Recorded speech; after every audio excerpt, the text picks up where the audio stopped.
Good evening, everybody. Jeff Colson, Junior Hockey Advisor. We got a special guest on today, Ed Polumbo. Ed, how you doing? Good to see you. Thanks, Jeff. Thanks for having me.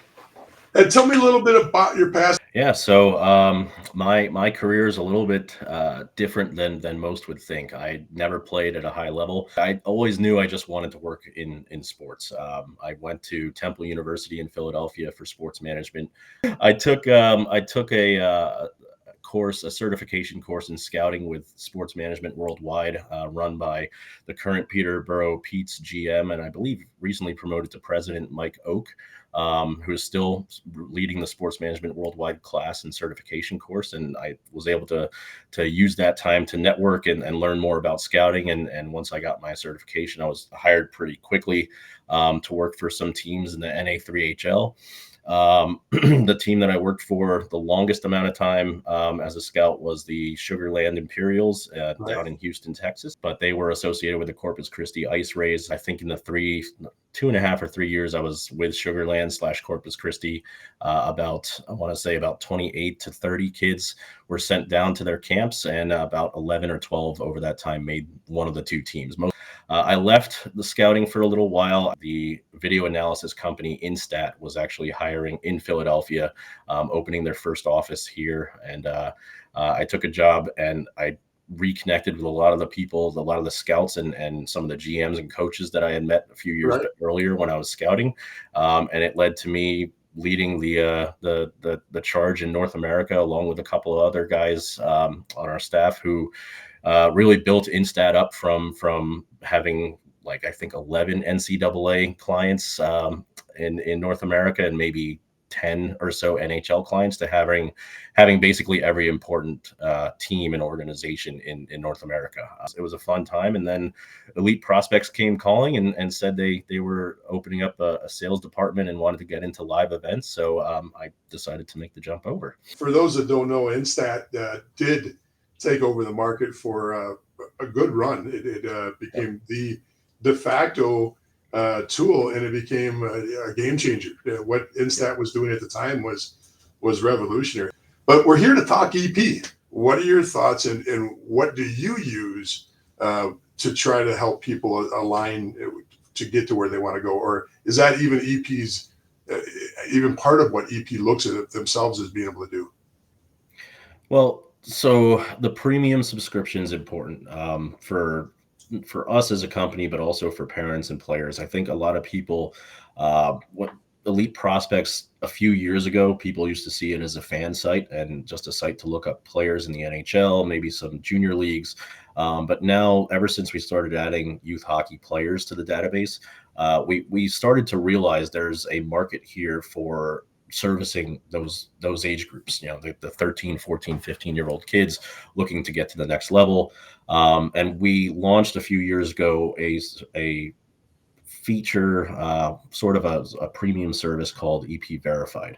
So you would get premium, and then if you verify yourself and are able to prove that you're the person who is, basically you can claim your profile. And by claiming your profile, you can do stuff such as add your contact information, your social media accounts, add further images to your account. You can add video highlights, fitness testing results, education information. And before we go down that road completely, let's go back to just the premium and maybe explain the difference between, the regular free version and what premium. We think as a recruiting piece, getting the kids to verify themselves at any age under 18 is important, because some of the 17, 18-year-olds might be looking at, club colleges. They might be looking at opportunities elsewhere, maybe even lower level junior leagues, and they may need their online profile to help them out with that.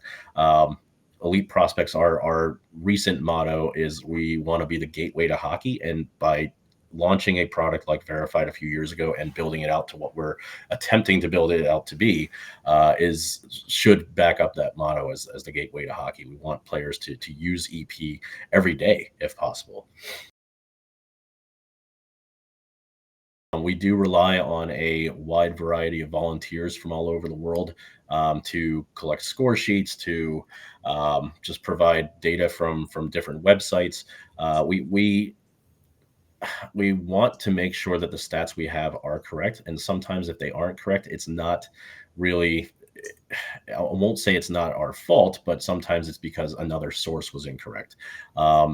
People try to send us videos of assists that should have been credited, and we have to respond and say, hey, you have to have your coach email us, or you have to have the Elite correction Prospects made has on your got a league great website. humor because you guys have posted on your social media some of these loons over the years. And, when I say that, I mean, some parents go to some drastic measures. There was a piece that you guys posted about somebody actually built a website and or a face of a website so they could send you, what it looked like an official page that had these stats on there, that it was all made up. It was not real.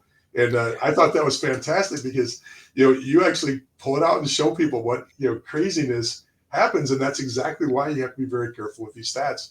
Well, you gotta appreciate the passion that some people have for the game.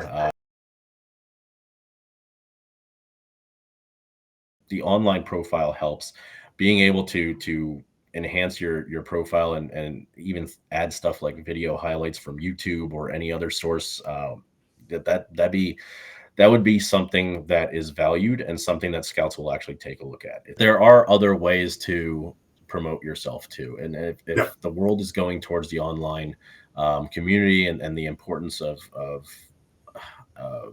an online database or presence of some sort, then one example I have is a recent example, a verified player who played in our EP Cup Series events 2 years ago as an 18U goalie.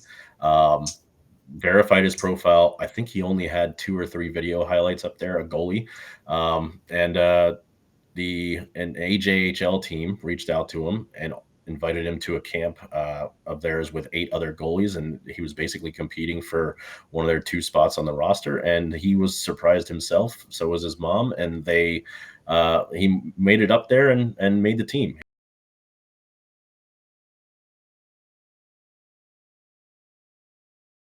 So so the 2024 Elite Prospects Pre-Draft Invitational is scheduled for April 11th through 14th at Michigan State University. I do see all the Michigan stuff in your background there. So the event basically, for the past 3 years, this is our 3rd year doing it. We've put together first-year draft-eligible 15-year-olds. So this year it's the 08 group. We want to showcase them, give them one last chance to play on a live stream in front of scouts. We had fitness testing. We still have fitness testing. We have a skills competition. We have visual assessment by Visual Edge, a company called Visual Edge, it's a vision training assessment, and athletics, a company based in the Czech Republic who is opening offices in North America very soon, does our fitness testing. And this year, the skills competition for the first time will be sponsored and run by a company called Bolt Sports. We currently have 13 NCAA D1 commitments out of the 42 players who participated in it. There were 17 USHL draft picks, and I believe a few more were selected in the Phase 2 draft last year. So I think we're up to 20 or 21 total USHL draft picks. A few playing in the USHL, I believe 6 or 7 CHL picks, and one player is currently playing in the CHL as well. So we're happy with the quality of the players that we get. This year, we expanded it to 80 players. So instead of a 2-team, 3-game showcase, we are now doing a 4-team round robin, where each team plays 3 games. You get an Elite Prospects jersey, you get socks, you get that fitness testing that I mentioned, visual skills testing, and there will be some guest speakers, at least 1 or 2 guest speakers as well, coming to our event. So it's a fun event. We have a lot of fun. We've heard nothing but great feedback about it from everyone who's attended. Unless they're lying to me during the surveys afterwards, no one's had a bad thing to say about the event. So it's a great event. We have a lot of fun with it, and we have coaches coming who have experience coaching AAA, coaching 15-0, 16U level. Last year we had Rob Schremp, Carlos Zernis, some guys who've Spiros Anastas, guys who have international coaching experience. This year is the first year we're opening it up to a Canadian team as well. We will have a Prospects Canada team as well. So that's incredible. It'll be fun. Yeah.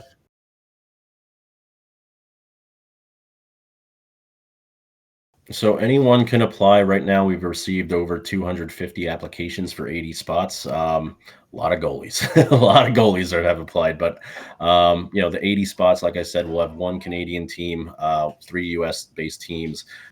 The goal is to bring in players who are likely to get drafted or really feel like they're playing at a high enough level where if they haven't been spoken to by teams at the USHL, the OHL, QMJHL, if they haven't been spoken to by those teams, they feel like they should.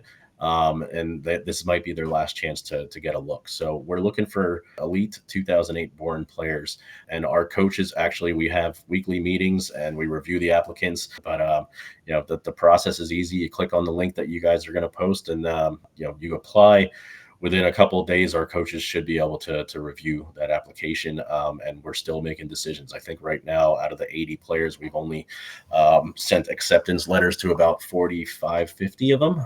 So still waiting on some responses back. But we want to make sure that the right players are at this. We don't want anybody feeling out of place. We don't want kids to leave the event saying they didn't have a good time or that it wasn't right for them. We want to make sure that it's a high quality event with players who want to get to the next level and have that drive and intensity and passion for the game.